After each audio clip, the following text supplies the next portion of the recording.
柏村空気圧センサー KD258 を2年使った表示値の信憑性を調べてみた。いつも動画をご視聴いただきありがとうございます。プロローグ。タイヤ空気圧センサーを2024年12月に購入して1年7ヶ月です。これまで何本か動画をアップしていますが、使っていて良かった点や改善点がいろいろ見えてきました。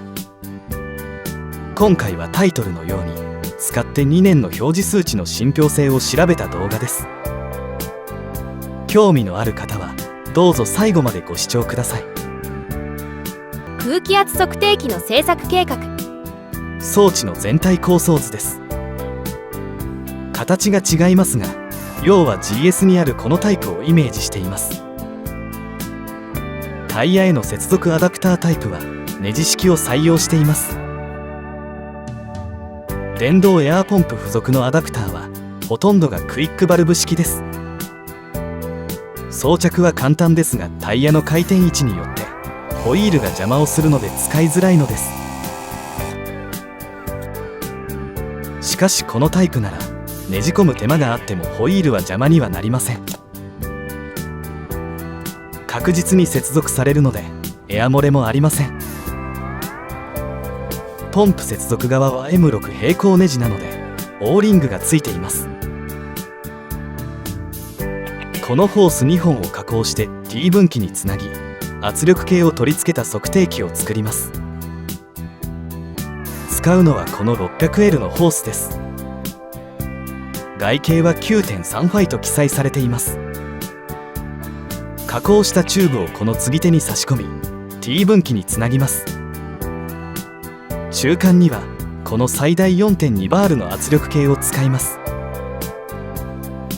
タイヤ圧が 2.1 夏と 2.4 冬なのでこれを選んでいます。収納ケースの製作。市販のプラケースです。横は有効 290mm です。縦は 190mm です。収納高は約 60mm です。このケースを加工して測定器と電動ポンプを収納します。市販品なので手提げハンドルが欲しいところですがありません。中は固定と可動の中仕切りがあってこのようになっています。ポンプの収納ケースとしても使うので中仕切りは撤去します。中仕切りの一部はポンプとの仕切りで再利用します。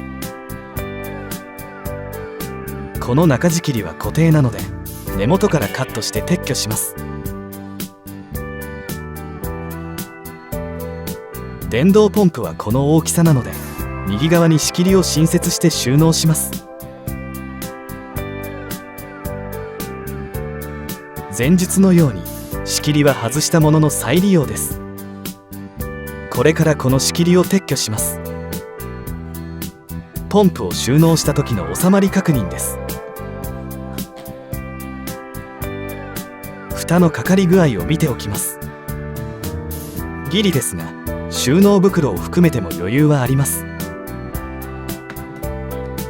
分かりにくいですが中仕切りを撤去しました。この部分です。撤去した板を使ってこの位置に新たに仕切りを加工します。このような寸法を目指します。仕切りを接着で取り付けて下部をさらに補強しました。ポンプが収納できることを再確認してみます。測定エリアを広くしたいので狭く作っています。大丈夫ですので加工を進めます。仕切り受けの段差回避と振動防止でゴム板を取り付けます。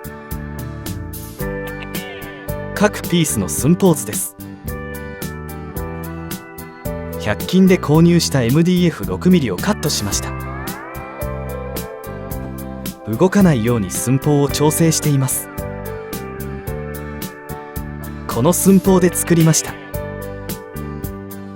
おのおののピースはゴム板2枚とプラ板1枚を重ねて接着しています。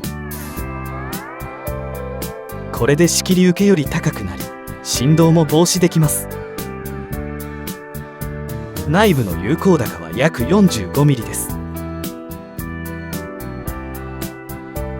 各ピースと MDF 板を両面テープで固定します。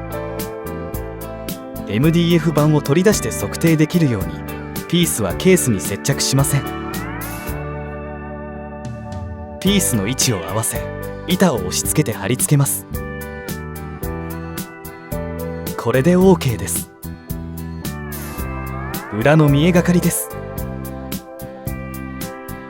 できました。これでベースができたのでユニットの製作へと進みます。サドルの製作。手持ちのアルミパネル 1mm を使って T 分岐のサドルを作ります。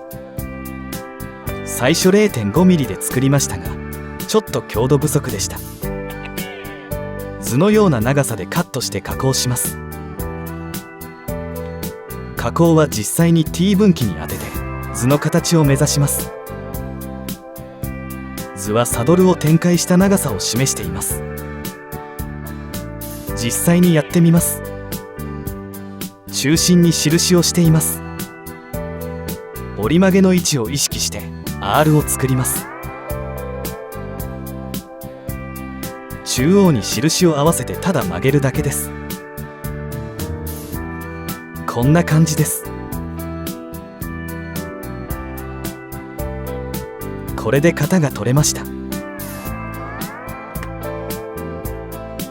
あとは接地面を印のところで曲げます。1mm ですから定規を当てて曲げれば簡単にできます。このように2箇所とも曲げます。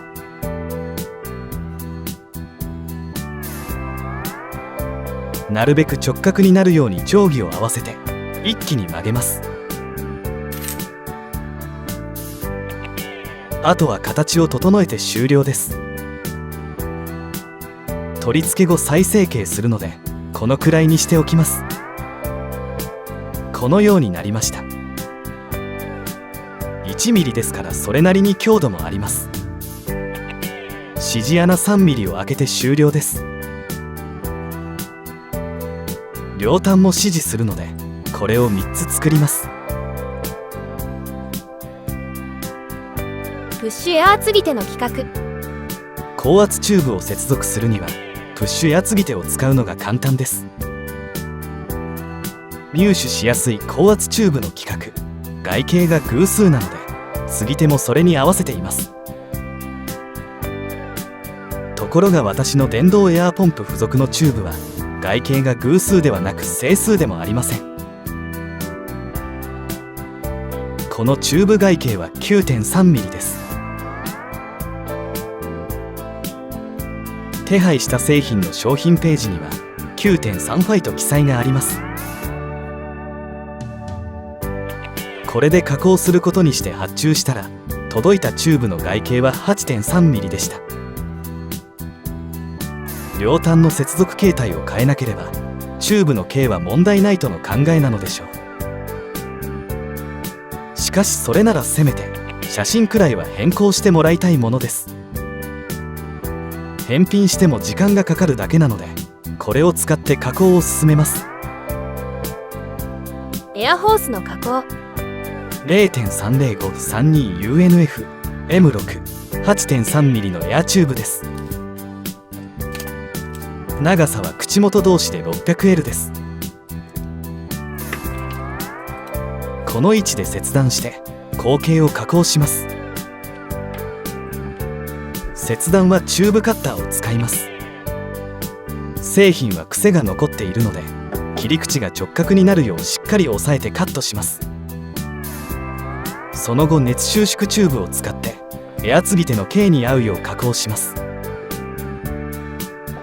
チューブには折れ目があるのでその部分の径が突出しないように均等に熱を加えて収縮させます。チューブの外径を測ります。ゼロ調整をしてから測定します。柔らかいので測定しづらいですが外径にそっと触れるように測定します。8.0 から 8.3 ミリを示しています。事前に絶縁テープを26ミリにカットして準備します。テープが重ならないことを確認しながら1回 ×3 枚巻きつけます。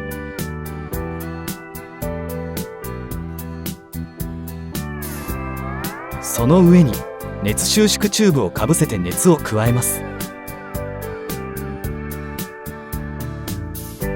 このように均等に円になるように収縮させます。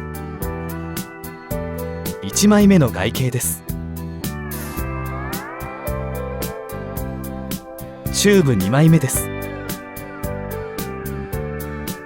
外形はこのようになりました。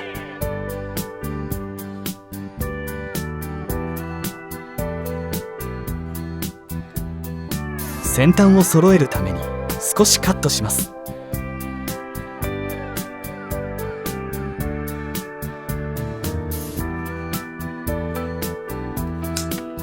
慣れるとこのように斜めにならずカットできます。10ミリの継ぎ手に収まるかを確認します。口径はシビアで 10.2 ミリを超えると差し込めません。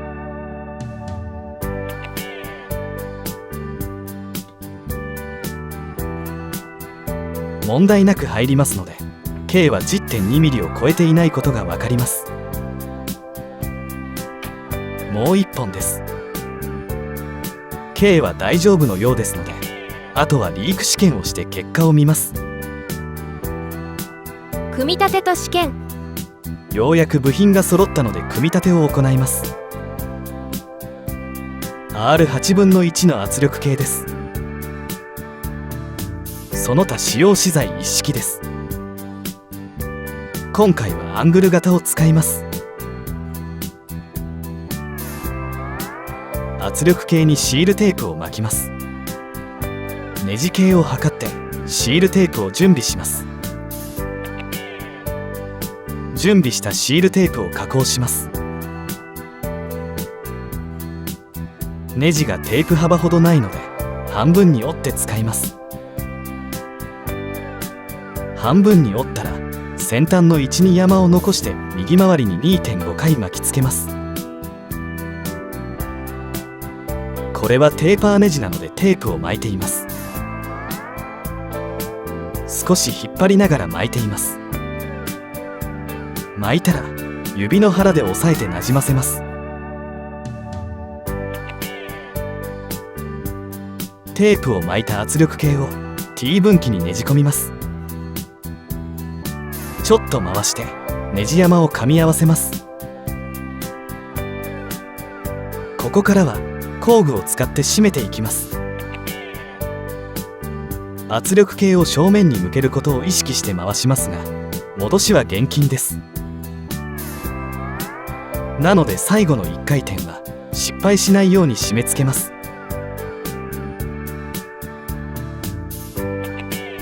最後は力技で収めました。同様にプッシュエア継ぎ手も取り付けます。アングル部分はネジを締め付けてもくるくる回るので方向は気にしなくとも良いです。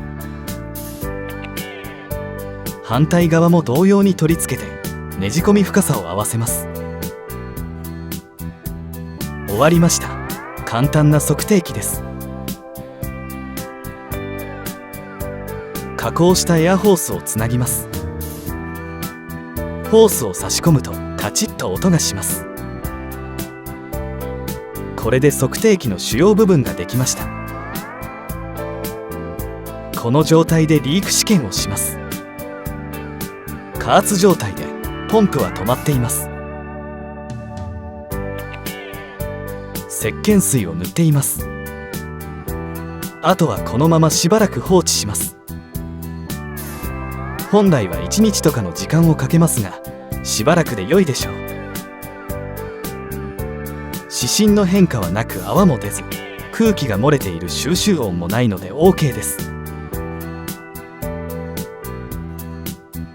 3ミリ厚のゴム板を門型にカットしてこのようにサドルを取り付けます。圧力計の上部にホースを迂回させて格納するので、少し下げて固定します。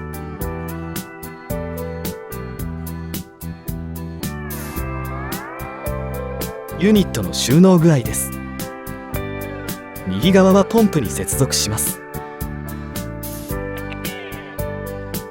左側はタイヤに接続します。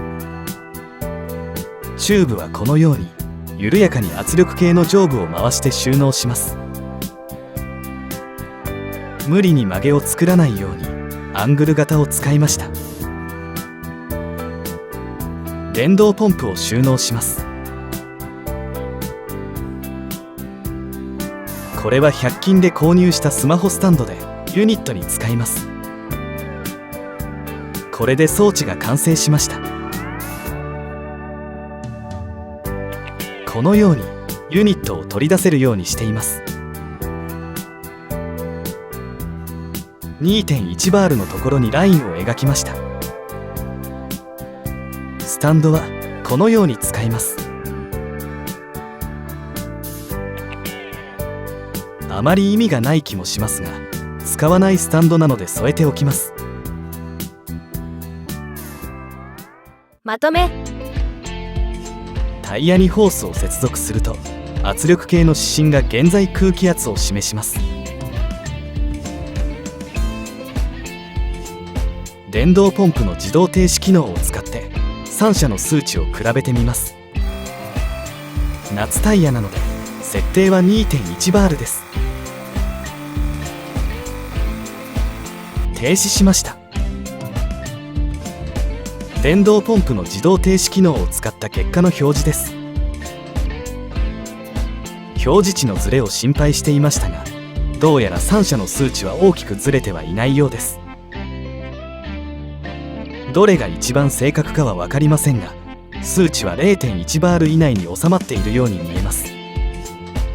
空気圧センサーを取り付けて良かった点は、リアルタイムで空気圧確認ができることです。空気圧は外気温や日当たり、乗車人数、積載量などで変わりますが、1人で乗車の場合は運転席側右前の変動が大きいです。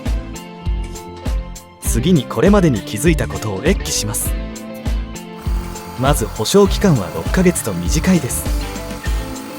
テアリングが切れた時や電源オンのままセンサーを外すと低空気圧アラームが働いて00表示になります。00表示の解決策は再ペアリングですが、それでダメならアンテナ線を伸ばして走ることを試し、電池切れなら取り替えるという手順です。通信が切れても直前の数値を維持するので、通信切れの表示や警報がないため数値が他と著しくずれるまで気づけません。エンジン停止か10分停車でディスプレイ表示は乗車前の数値に戻ります。4ヶ月くらいでセンサーの電池交換が必要ですが、電池切れアラームが働く前にペアリングが切れることがあります。以上、参考になれば幸いです。今回も最後まで動画をご視聴いただきありがとうございました。次回作にどうぞご期待ください。チャンネル登録と通知をオンにお願いします。